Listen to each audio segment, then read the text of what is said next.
Number one, some of the time, some of these kids die young.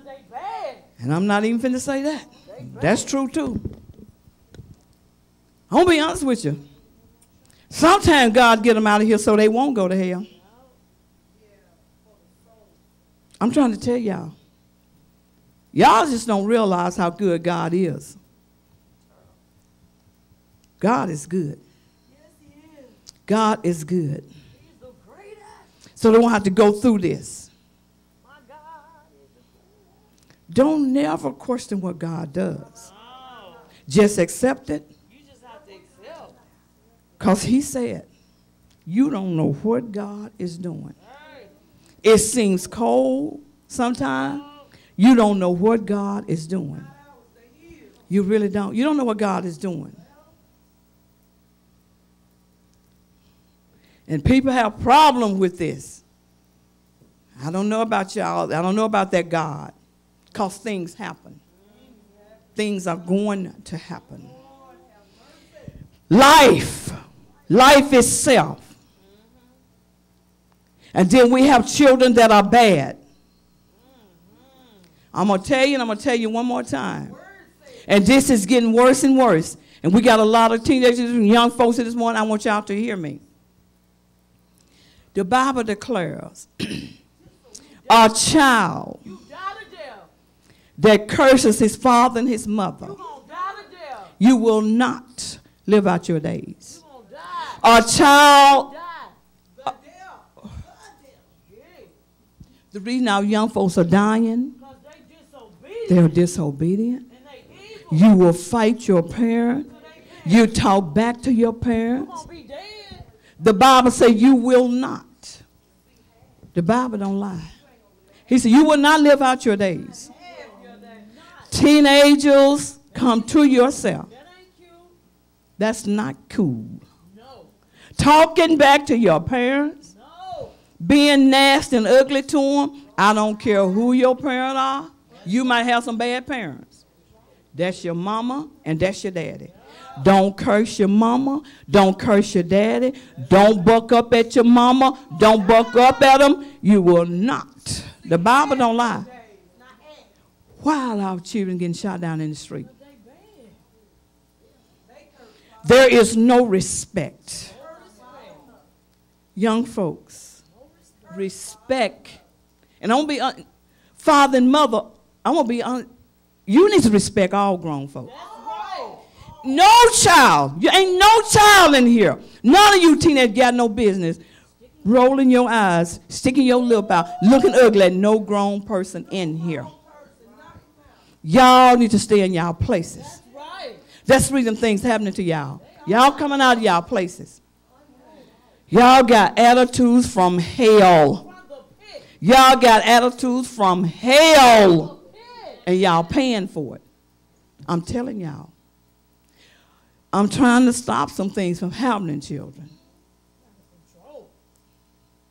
I know you think you can, once you get a little age and you think you can root. You think you know. Let me tell you something.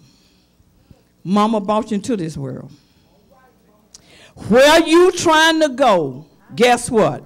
Been there, done that, know the outcome.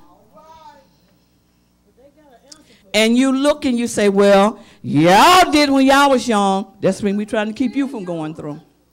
That's the very one we trying to keep you from going through. I didn't want none of my children to go through what I went through. You don't want them. No parent. You want better for your children. Children, young folks, please be more respectful. Be more respectful. Now moving on. Restart the second. The second paragraph, sister. Pastor get the phone. Okay. Mm-hmm. The Exodus revealed the wonderful character of God, compassion, love, and mercy. Indeed, the Lord was not one who cannot be touched with the feeling of our infirmities. He was aware of the Israelites' sufferings, heard their cries, and revealed his plan to rescue them. God see your suffering. Yes, he said, cast all your burdens upon him. He said, because I care for you. He care for you. He care for you.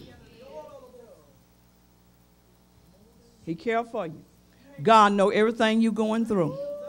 He know. He know what you're going through. But people get disillusioned, like I say, when something happened. People turn on God because, you know, my child shouldn't have died. Or, oh, God.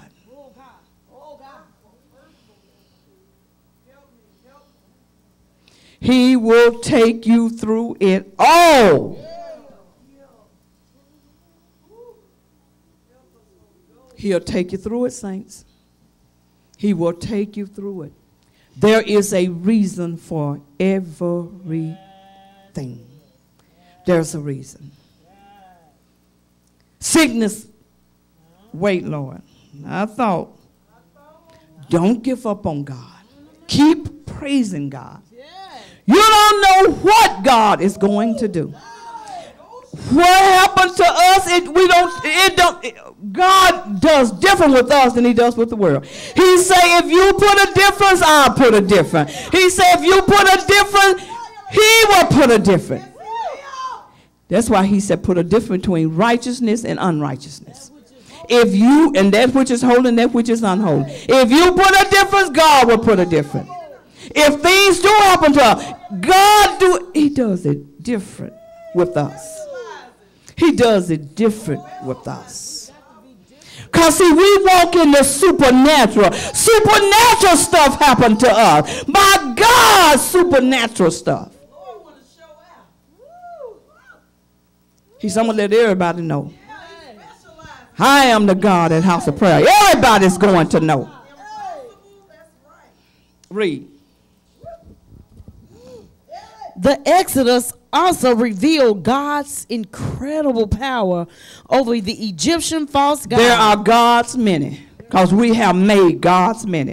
And it ain't but one God, but we done made it. Honey, it's a lot of gods. Anything you put above is your God. Television is our God. When you put that thing above coming to church, when you put that thing, television can be your God.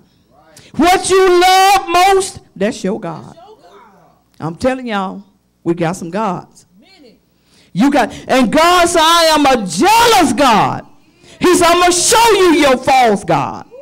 And that's what God did for the Egyptians. He said, I'm going to show you your false God. He said, I'm going to show you who is really God.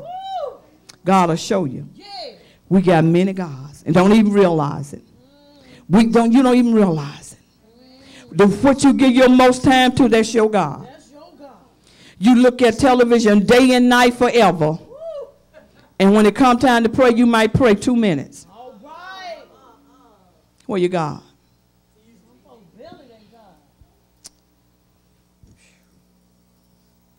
Read.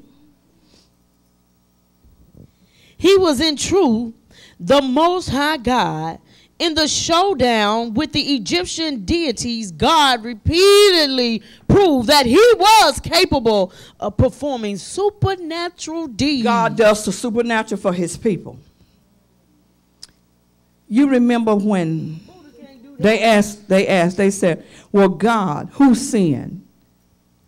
That his child is messed up like this. He said, no one on this one. He said, I'm going to show you the glory of God. Sometimes things happen. God wants to show. God is going to do a miraculous healing. He wants to show you that he is God. And then a lot of things happen to our children because we do it. A lot of sickness and disease upon them because we did it, not God. We get these babies on drugs. If you have a kid on drugs, you ain't never seen a crack baby. I've seen them. I worked in the nursery next door to it. For 13 years, I worked on the mother-baby floor. You ain't seen nothing until you see a crack baby.